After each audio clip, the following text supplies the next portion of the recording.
Hi everyone, this is Rachel, the creative lead at Universal Yarn. Today I am super excited to share with you one of my favorite finishing techniques, the mattress stitch. The mattress stitch is used in one of our newest patterns, the By the Fire slippers, and these are part of our 12 Days of Winter Kit Collection Series 5. So these adorable socks, slipper socks, they require several different techniques, but they're actually pretty easy to construct. They start flat and then they're joined in the round and worked all the way to the toe. But you need mattress stitch in two places. First, you use mattress stitch to close up the back of the heel here. And then the second time you need it is for this cuff that's nice and folded, two-sided and squishy. And as you can see, there is a color change here at the center. So this is actually achieved by working just one color up to a certain point, changing your colors, and then continuing down in a second color. You fold the cuff, and then at the end, you sew this together right here so that each side is joined seamlessly and invisibly. It just looks like a little bit of a color change. So I'm going to show you how to do that today using our delightful deluxe worsted superwash. Now, this yarn is fantastic for things like slippers because it's 100% wool. It's superwash, so it's easy to care for, so squishy, quick to work up, and it's easily one of my stash favorites. All right, so let's get started. Okay, so as I said, we are going to do mattress stitch today, and mattress stitch is a way of just joining two pieces of fabric together. So the place I'm going to sew close today is along the edge here, so I can join my two little swatches together and it'll look like it was just one piece of fabric from the beginning. To get started, and I would recommend you do this as well, I would make two small swatches. My swatches are 15 stitches by about 20 rows, and they're both identical and blocked, so they are all ready to start. Then you'll need a tapestry needle and some yarn. Now, a couple of notes on this. I am just using a contrast color. This is our Spice Rustic color, and I'm just using it on our color pulp here.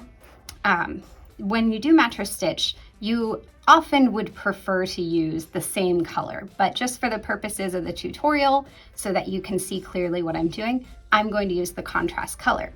With that said, because it's invisible, if you're in a pinch and you don't have the exact same color yarn, you definitely can get away with using a different color in your projects. The other thing to note is often you will find that you can leave a tail at the beginning of your work that's long enough to use to seam your mattress stitch closed. So you don't actually have to use a separate thread.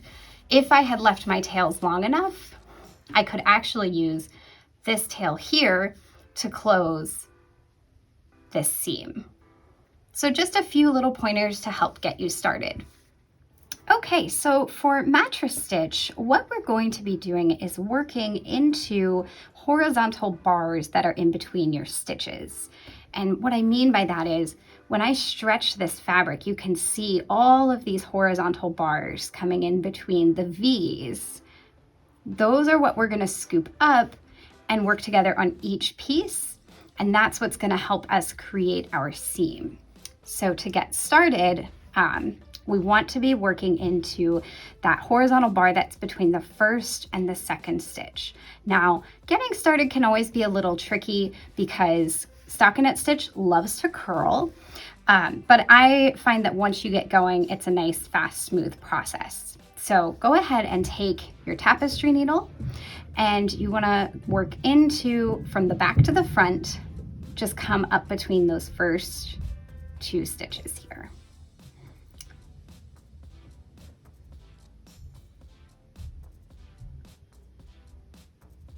Go. Took me a moment to find the right place. Okay, and so now notice my work is coming, my little working yarn is coming out from the back through the front. Now on my second piece, I'm gonna go in and I wanna scoop up the first bar going from bottom to top, so moving in the same direction. And it's okay if I'm not close to those items yet, these pieces don't have to be close together yet. So as you can see here, I've just found, here's my first stitch, here's my second, and I have found that first little bar. Scooped that up. And now I'm just gonna pull these nice and close together. And it's just gonna be a matter of a really soothing back and forth, kind of scooping up, coming over here, scooping up and back over. So again, I'm gonna find the bar that's directly above where the working yarn came out. So here it is. I'm working away from me, and you just want to be consistent about that the whole time. Consistency is really key whenever you're doing mattress stitch. So again, coming right into where my yarn left, finding that little bar, working my way up. And now you can see I'm creating these horizontal bars just across the two pieces of work. I'm going to keep going a little further for about an inch in the same method.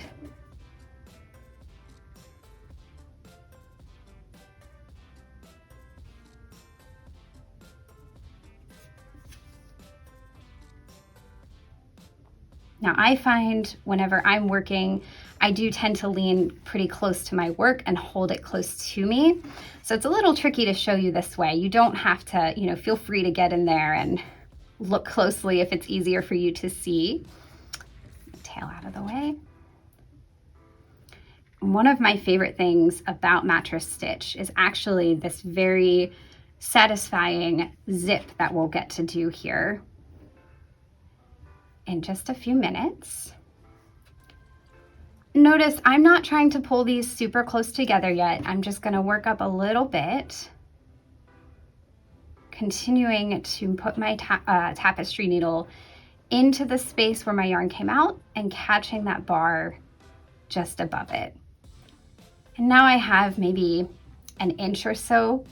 So I'm going to show you how to close this. And all you do, this is so simple, is I'm just going to gently tug this yarn, pull it, and voila, we've got a nice closed seam here. And this is what it looks like on the wrong side. And you want to just close it every inch to 2 inches. And then I'm just going to go back and continue working. You might want to give it just a slight tug to make sure you know which side you ended on. So for example, I ended on this side. I need to start by scooping up on the opposite piece of fabric.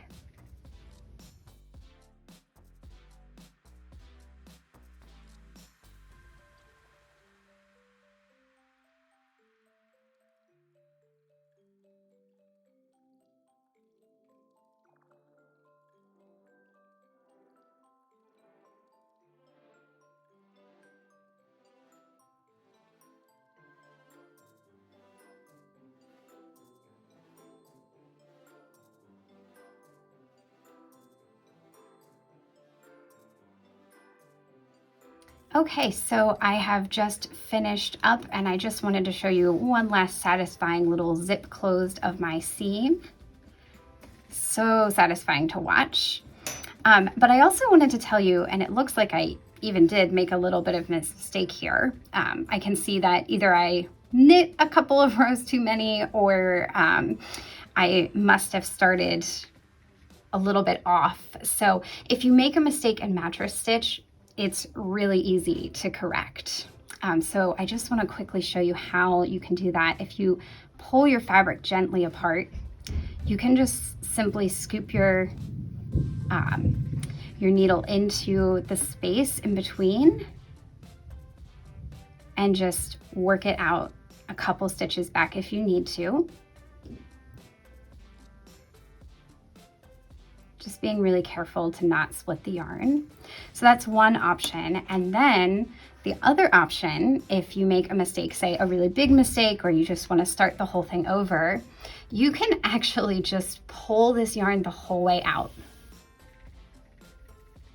And now, if I just do a little tug, you can see I'm back to square one and I can restart. So hopefully that doesn't happen to you, but just fear not. Mattress Stitch is forgiving. You can go back slowly, or if you need to, you can just rip it out without fear of, damaging your work or dropping a stitch, and then you can sort of realign and get started again. So there you have it. That is Mattress Stitch, and I hope you enjoyed that.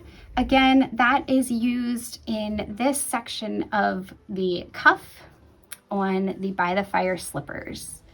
So it makes a nice, clean, tidy edge, perfect to keeping cozy in these nice wintry house socks. You can find the By the Fire slippers and the rest of the 12 Days of Winter kits as part of our 12 Days of Winter kit collection at your local yarn store. Thank you so much.